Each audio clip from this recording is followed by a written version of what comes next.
But first, a community crying for justice today. People in Hearne marched for Pearlie Golden. Good evening. I'm Matthew LeBlanc. And I'm Amanda Kenny. Thank you for joining us. Pearlie Golden was the 93-year-old woman shot and killed by a Hearne police officer Tuesday evening. We join KAGS HD News reporter Chris Costa in the studio. He has our top story tonight.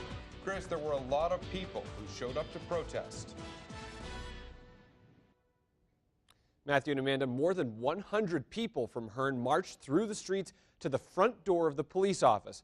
Quanell X, a community activist from Houston and the leader of the new Black Panther Nation, spearheaded the rally. But many say this is just the beginning of their outcry for truth. Justice!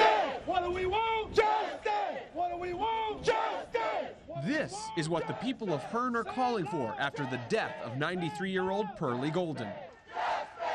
Miss Suley, as her friends knew her, was shot and killed by a Hearne police officer Tuesday evening. More than 100 people marched through the streets of Hearne to the front door of the police department demanding answers. It goes back 20 years back with dealing with the laws. And so we just want justice with the system and our community. You cannot put this man back on the street. Hearne Mayor Ruben Gomez spoke briefly at the rally, but his message was clear.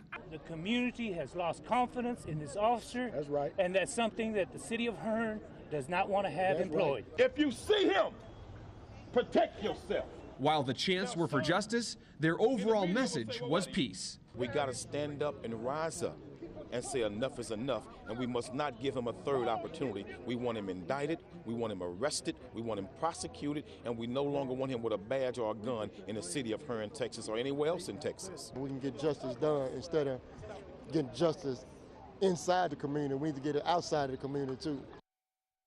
While we heard Mayor Gomez's thoughts on the officer, they still plan to hold the special city council session on Saturday at 1:30. Quanell X hopes to bring more well-known activists to the area, possibly including Reverend Al Sharpton.